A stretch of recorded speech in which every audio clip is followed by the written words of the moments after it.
Hello everybody, how are you all? I hope each one of is fine and doing great in your studies. So इस video में मैं आपको एक important information देने वाली हूँ related to live mock test. And ये है हमारा लाइव टेस्ट SBI PO का प्रीलिम्स लेवल का ऑलिव बोर्ड की तरफ से। ये ऑल इंडिया जिसे कह सकते हो बैंकिंग मेगा स्कॉलरशिप का टेस्ट है। एंड जो अवेलेबल रहेगा आपका, जैसा कि आप स्क्रीन पे देख सकते हो, अवेलेबल टिल May 29 7 PM। ठीक है, तो ये आज से स्टार्ट है एंड ये कल 7 बजे तक ही रहेगा। उसके बाद मतलब 7 बजे आपका डिटेल्ड एनालिसिस के साथ रिजल्ट आ जाएगा, तो उसके बाद आप टेस्ट नहीं दे पाओगे। तो मेक श्योर कि आप 7 बजे से पहले टेस्ट को अटेम्प्ट कर दीजिएगा। ठीक है, एंड टेस्ट का लिंक मैं आपको डिस्क्रिप्शन बॉक्स में दे दूंगी। ठीक है, एंड कमेंट सेक्शन में, तो आप वहाँ से जाके देख सकते हैं। तो मैंने तो दे दिया जल्दी में। ठीक है, मेरा टेस्ट कुछ ज़्यादा अच्छा नहीं गया है। मैंने अटैम्प्ट तो बहुत अच्छे किए थे। ठीक है, 89 अटैम्प्ट किए थे मैंने, जिसमें से रीजनिंग सेक्शन में मेरे 4 क्वेश्चन रॉन्ग हो गए एंड इंग्लिश सेक्शन में 8 क्वेश्चन रॉन्ग हुए। एंड इंग्लिश मतलब बहुत ज़्यादा हार्ड नहीं थी। ठीक है, जैसा कि मैंने देखा ईजी थी। RC वगैरह भी मतलब ऐसा नहीं था, बहुत ईजी था। एक स्टोरी बेस्ड थी एंड आपका जो क्लोज टेस्ट था, विलस वगैरह सब ईजी थे। बट पता नहीं कहाँ से क्वेश्चन रॉन्ग हो गए। आई थिंक वर्ड यूसेज का एक क्वेश्चन था और कॉलम बेस्ड था। आई थिंक उसमें कुछ मिस्टेक हुई है या फिर कुछ गलती हो गई। एंड रीजनिंग सेक्शन में जो 4 क्वेश्चन रॉन्ग हुए, एक पजल थी उसमें। ठीक है, स्टैक बेस्ड है, A and B and 4 boxes हैं। तो वो पजल कुछ ऐसी थी कि स्टैक A में भी दे रखा था कि इतने लोग बैठेंगे, B में सबका दे रखा था कौन कौन किस पे मतलब हो रहा है, मतलब प्रॉपर 4 कलर्स दे रखे थे एंड 4 फ्लावर्स आई थिंक थे। तो वो बता रखे थे किसमें क्या बैठने हैं। फिर जब पजल मैंने बना लिए, 4 क्वेश्चन अटेम्प्ट कर लिए। ठीक है, तो थोड़ा सा आई थिंक कुछ था उसमें जो मैंने ध्यान नहीं दिया। ठीक है, पजल बनने के बाद जब लास्ट क्वेश्चन आता है कि इसमें से बताना करेक्ट एंड करेक्ट कौन सा होता है, वो क्वेश्चन मैं जब कर रही थी मुझे ऑप्शन नहीं मैच किए।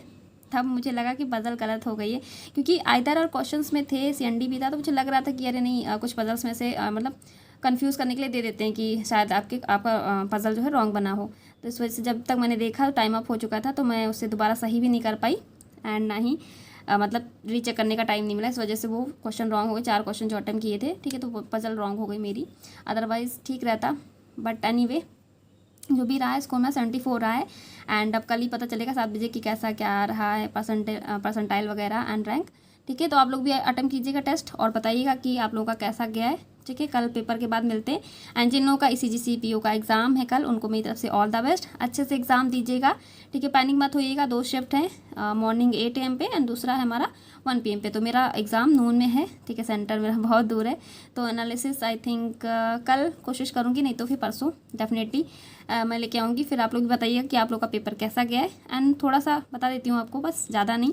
ठीक है, कि पेपर आप अच्छे से दीजिएगा। लास्ट जो एग्ज़ाम हुआ था हमारा, उसमें सेक्शनल टाइमिंग नहीं थी, बट इसमें सेक्शनल टाइमिंग गिवन है। ठीक है, हर सेक्शन को अलग अलग टाइम दिया गया है, तो आपको टाइमिंग को लेके पैनिक होने की कोई ज़रूरत नहीं। तो जो क्वेश्चंस आपसे बन पा रहे हैं, ठीक है, एंड पेपर का लेवल भी बहुत ज़्यादा वो नहीं रहने वाला है, बहुत ज़्यादा टफेस्ट। ठीक है, तो जो क्वेश्चन आपसे बन जाने आपको लग रहा है डुएबल हैं। ठीक है, छोटे छोटे क्वेश्चन जो मिसलेनियस पार्ट के होते हैं, आपकी अगर किसी चीज़ में कमांड नहीं है, लाइक पजल हो गया रीजनिंग सेक्शन में, RC हो गया इंग्लिश में, या फिर अर्थमेटिक हो गया हमारा क्वांट सेक्शन में। ठीक है, अगर इन सब चीज़ों में आपकी कमांड नहीं है, तो पहले आप उनसे मदद स्टार्ट कीजिएगा जिसमें आपको लगता है जो आपका सबसे स्ट्रॉन्ग पार्ट हो। ठीक है, चाहे वो रीजनिंग में हो, चाहे क्वांट में हो, चाहे इंग्लिश में हो, उस चीज़ को पहले उठाइएगा, उस चीज़ को पिक कीजिएगा पहले, उस सारे क्वेश्चंस को, देन अटेम्प्ट कीजिएगा।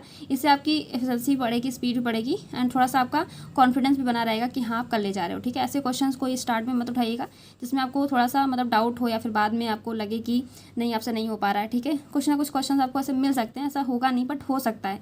ठीक है, कि आप स्टक कर जाओ। ठीक है, तो एक क्वेश्चन की वजह से आपका सारा पेपर भी उसी तरह हो सकता है। तो इसलिए इन सब चीज़ों का ध्यान रखिएगा। ठीक है, कि घबराना नहीं है, चाहे जैसा भी क्वेश्चन हो। अगर आपसे नहीं बन रहा है तो आप वहीं पर उसको स्किप कर दीजिए। हो सकता हो दोबारा जब आप उसे रीअटेम्प्ट करो तो वो क्वेश्चन आपसे हो जाए। ठीक है, इस तरह की मिस्टेक्स होती हैं, सबसे होती हैं। मेरा अपना भी एक्सपीरियंस है कि कोई क्वेश्चन अगर हम थोड़ा सा भी मिस कर देते हैं, किसी लाइन को, कोई पार्ट, तो वो क्वेश्चन हमसे नहीं बनता, फिर हम कितनी भी कोशिश कर लें। लेकिन जब दोबारा उसे रीअटेम्प्ट करने की कोशिश करते हैं, तो जो चीज़ हमने मिस कर रखी होती है उसे जब हम रीड करते हैं तो हमें लगता है कि हाँ ये पार्ट मिस हो रहा था। ठीक है, तो क्वेश्चन ईजिली बन जाता है। तो अगर जो चीज़ आपसे नहीं बन रही है उसको उसी टाइम पे छोड़ दीजिएगा, आगे बढ़ जाइएगा। ठीक है, किसी भी सेक्शन हो। बाकी कंप्यूटर एंड GA का तो आपने जितना पढ़ा होगा उतना ही हो पाएगा। ठीक है, तो उसमें भी गेस वर्क मत कीजिएगा, जितना आपसे हो पाता उतना ही कीजिएगा। एंड रही बात डिस्क्रिप्टिव की, तो उसमें तो टॉपिक का तो कोई आइडिया नहीं, कुछ भी पूछा सकता है। आपकी स्पीड अच्छी होगी तो जो आपको समझ में आ रहा हो, बस उसमें spelling mistake and grammatical mistake नहीं होनी चाहिए।